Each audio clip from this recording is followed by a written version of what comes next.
Good afternoon. We're excited about our next opportunity for a lot of reasons. It's reasonable to expect a significant jump between game one and game two.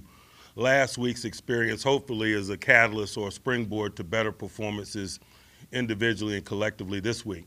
It's also exciting because we're going in a road game environment and some of the lessons learned and some of the nuances of the game under those variables is good for development. We're working silent count today. Regardless of the climate, we're just paying respect to the road game venue and that process, traveling, taking this group on the road. Some of the things that you kind of take for granted when you're in it, but we got a 90-man group or 85-man group right now, and many of these guys are new to us. And so it's an opportunity to teach and to learn. As far as play, we're excited about playing these guys because they've been in one more stadium than us. They're about roughly a week ahead of us in terms of development based on how they started the process. And so that's a good challenge for a group. I expect our guys to smile in the face of that and rely on fundamentals and collective play and communication to kind of level that component of the game. Excited about getting continued exposure to some of our guys. We're doing a little bit more game planning, not necessarily significant game planning, but there are going to be more things that our guys are asked to do relative to this opponent and their ability to take those lessons and apply it to play. We're excited about seeing some of that. In regards to the quarterbacks, we intend to play all three in this game. Mitch will start, Kenny will be next, and then Mason will finish it off. All three guys have performed well. I really think the main emphasis and the mentality regarding how we structured it this week is we just simply want to see Kenny in more varsity action. We know more about Mason.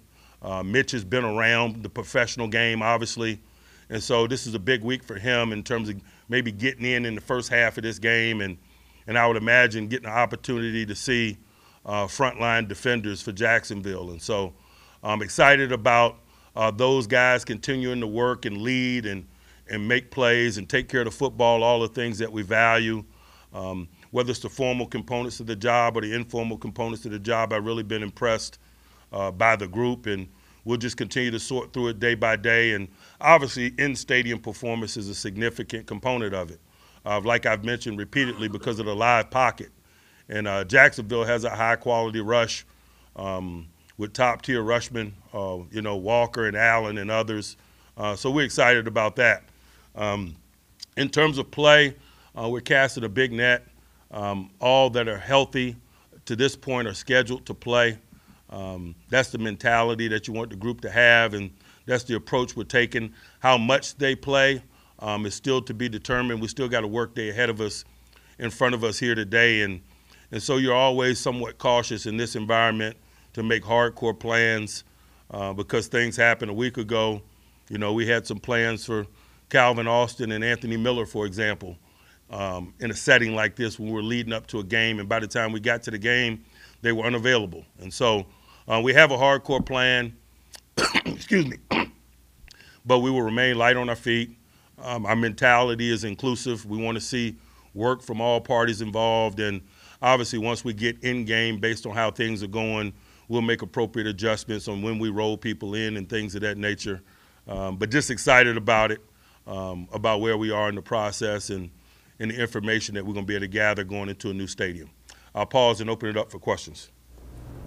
Mitch Trubisky said that he'd like to play more than 2 series, obviously up to you. How much do you anticipate him being out there? I'll play it by ear, just like I did last week. When I see enough and when I know I'm there, I'll know it. And, that's just the mentality that we have. Mike, what are the expectations for the team this season? Man, I'm just living for the day. I want to have a good practice today. That's where I'm at. Has Najee done enough in his comeback from the foot injury that he might play? Again, right now I have an inclusive mentality.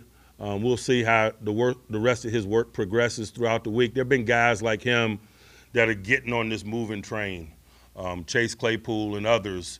And right now I have the mentality that I'm going to be inclusive regarding their performance, but we'll see what the rest of the week holds from a preparation standpoint. Mike, he said yesterday, Harris, he wanted to get a few carries sometime before Bengals game. How do you gauge what a guy wants versus his? I want him to get a couple carries, and so I'm in agreement with him, so it's nothing to gauge. I mean, star players, exposure in these things. Young players. Young guys play. Young guys play. Coach, on the Najee note, he told us yesterday, just doing all those laps that he's doing after practice and all the extra cardio he's getting in. He said that you told him that he reminds you of another, maybe running back or another player from the past. You could not remember that player. Do you know what the player he's referring to? Would you mind sharing? Or I would. I would mind sharing. I like to keep our conversations between us, really. You mentioned you want to see Kenny perhaps against some of their varsity players on defense. Does that extend to him perhaps playing behind some of your starting offensive linemen as well? Yes. Again, we give the guys individually what it is that they need. We got some young starters in the offensive line. It's reasonable to expect those guys to still be in the game when he gets in the game, certainly. How do you feel about the depth behind Najee with the way guys like Jalen and Anthony have performed throughout camp, from the start of camp until now, and what more do you hope to see from them? I think they're carving out nice niches for themselves and showing capabilities and really kind of answering some of those questions. But I would probably characterize it as incomplete at this juncture. Your ability to put performance on top of performance is a big component of ball at this level. And whether it's on the practice field, and we've seen some of that, or in stadium, I just think that that's a big component of it. Both guys performed well that you mentioned a week ago, and I'm excited about seeing them step into a stadium again and show those talents again. Coach, when you brought in Gunner, everybody knew about his kick return ability, but is he carving out a role now in the wide receiving role? He is, and I can't say enough about the toughness that he displays. I just think that that's a distinguishing trait. It doesn't matter what we ask him to do. He brings the type of spirit that's attractive from a toughness standpoint, and you can't have enough tough guys in this game. Mike, how has Kendrick Green done at guard, and how much has Kevin's ankle injury impacted that competition? It has impacted it. Both guys are performing well, but obviously KG has had more exposure, more work, and so it has been a factor. Availability is a big component of sorting out some of these battles, and that's just the reality of it in this game. Do you anticipate Calvin Austin being able to get any preseason action, whether this game or next week? I'm really just a couple days at a time. I know he's not scheduled to play this week. We'll see what next week holds next week. How do you plan to handle the left guard situation in this game? KG will start. Mike Mason said he hasn't received as many first-team reps as he would like.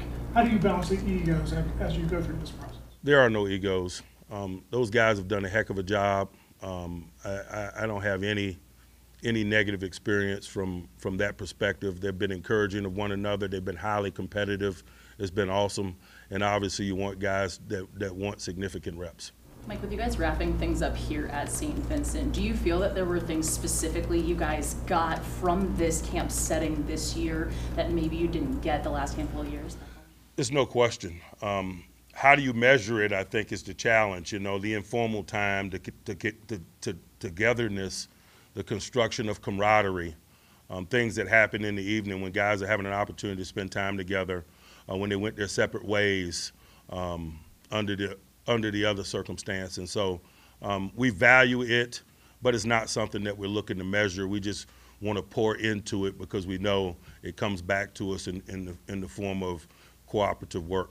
Your first press conference here this year, you gave us some pretty in-depth thoughts on the evolution of the slot receiver position and how that has changed over the years. Have you seen a similar mirroring on the defensive side with how defensive backs are deployed in the slot position? And do you have that variety of packaging for defensive backs there? No question. Arthur Millette and Carl Joseph were working as rundown nickels, if you will. Guys like Cam Sutton and Trey Norwood are pass-down sub-package players. And so there's big-time specialization. They're big nickel packages. Killebrew plays in big nickel versus two tight end personnel groups. And so it's just specialization. It's a component or evolution of the game. And so if something is going on one side of the ball, it's reasonable to expect there's a mirrored development on the other side of the ball. Is Bush the three-down linebacker, or is that to be determined? To be determined. To be determined, like the work that those guys are giving us. Mike, how about the competition at left corner between Witherspoon and Wallace? Has anybody separated, and how do you think of their performance? You know, both guys are performing well. We'll continue to watch it. I'm glad that we have them. Obviously, regardless of how it sorts out, both guys are going to play significant roles, and we'll just keep watching it. Najee said he's seen a drastic jump in Kenny Pickett from rookie minicamp to here. Where have you seen the most improvement from him? That is so reasonable to expect, though. You know, with each passing day, guys get better with exposure, and so I don't want to overstate it. The maturation and developmental process is happening probably at the rate that it should, and we have, been pleased with the progress, certainly. Mike, we tend to ask you about quarterbacks and young guys, new guys, but we don't ask you about some of the vets, a guy like Minka. What has he shown you in this that you didn't know, and what type of camp has he had? Minka is a serious competitor, and it shows in environments like this. He always wants in. He wants to cover receivers. He wants to tackle running backs. He wants to blitz. He's a football player. He's a guy that loves football. He's a guy that loves competition, and boy, he just really is a good guy to have in an environment like this because it's never a down day with him. He's always about it, and he's always ready to work. Minka and Najee are usually the last two guys on the field at the end of practice. Is that an Alabama guy thing? It's probably because Minka makes them, Minka's kind of big bro, He's known him since he was 18, and so those still waters run pretty deep. Coach, in the past, when you've had 4 preseason games, the so-called dress rehearsal is maybe the third. With 3, how does it apply? I don't know if there's a clear transition. You do it in a 3-game system this way relative to a 4-game system. It's just different. And my mentality is we need exposure and information in terms of decision making, and that's the ultimate guide. I'm not, sticking to certain templates and things of that nature. I just need to see certain things from people, and when I see enough, I've seen enough, and I think that's just the attitude that we have regarding it. And so it might not be a traditional dress rehearsal like procedure that happened in the 4-game system. Anyone else? All right. Thanks, guys.